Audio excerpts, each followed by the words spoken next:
Bocah itu menemukan sepotong daging milik teman sekelasnya di dalam sup karena tato pada daging tersebut teman sekelasnya memiliki huruf-huruf Inggris yang sama di lehernya. Ternyata bibi di dapur untuk membuat kaldu lebih beraroma telah membungkus kepala bocah itu dengan kain kasar dan merebusnya dalam ember besi selama 3 jam sehingga menghasilkan kaldu mie yang sangat harum. Dan begitulah segera setelah kedai mie nenek gila dibuka, sejumlah besar siswa berbondong-bondong untuk mencobanya karena rasa mie yang benar-benar luar biasa. Setelah menghabiskan satu mangkuk mereka ingin lagi. Banyak siswa menduga bahwa teknologi dan kekejaman telah ditambahkan untuk mengetahui kebenarannya. Kyanggi, seorang selebriti internet, juga datang untuk mencoba mie tersebut. Didorong oleh penggemar peringkat teratas, Kyanggi mengumpulkan keberaniannya dan diam-diam pergi ke dapur siap untuk mengungkapkan rahasia kaldu yang tidak diketahui. Tepat saat ia hendak membuka tutup panci, wanita yang baru selesai buang air kecil tiba-tiba muncul kembali. Namun berkat ratusan ribu pengikut Kyanggi, ia masih mengumpulkan keberanian untuk menyelidiki. Tanpa diduga dalam perkelahian yang terjadi, panci sup itu terguling. Beberapa tulang berbentuk aneh terlihat agak mirip kepala anjing husky karena memakan kepala anjing dilarang di daerah tersebut. Kyanggi terus melebih-lebihkan cerita, memanfaatkan kesempatan untuk mendapatkan perhatian yang sangat besar, sama sekali tidak menyadari bahwa wanita itu memanfaatkan kelengahan mereka, diam-diam menyembunyikan kepala yang dibungkus kain kasa. Menghadapi hinaan dan tuduhan para siswa, wanita itu tidak memberikan penjelasan. Setelah itu bisnis warung minyak anjlok. Kyanggi di sisi lain menjadi sensasi dalam semalam setelah siaran langsung itu menjadi selebriti internet papan atas di sekolah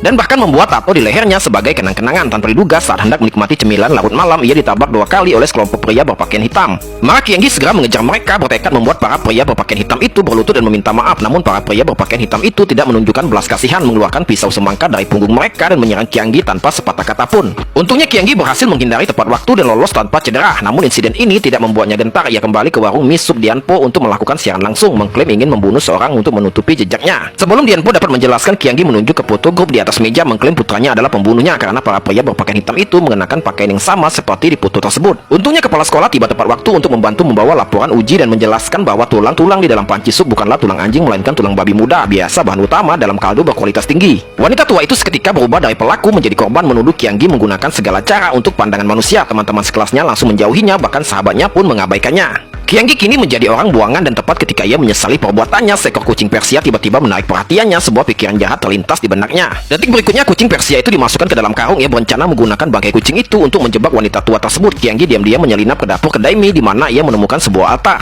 Untuk menghancurkan wanita tua itu sepenuhnya dan membalikkan keadaan, Kyanggi bersiap untuk melakukan siaran langsung dan mengungkapkan semuanya. Tetapi anehnya layar ponselnya terus berkedip. Tepat saat itu seorang pria berbaju hitam tiba-tiba muncul dan menekan kepalanya dengan keras. Kyanggi yang telah berhasil melepaskan diri dari ikatannya mencoba melarikan diri, tetapi dihalangi oleh pria berbaju hitam itu. Begitu ketakutan hingga ia mengompol. Detik berikutnya wanita tua eksentrik itu dengan cepat menyerang Kyanggi dengan pisau, membuatnya terlempar ke arah bawah laut. Seketika keesokan harinya kedai mie dibuka sesuai jadwal. Para siswa terus berdatangan untuk makan mie dan kuahnya terasa lebih lezat dari sebelumnya. Namun tak lama kemudian beberapa siswa menyadari ada yang salah, ketakutan melihat tato pada potongan daging di dalam sup.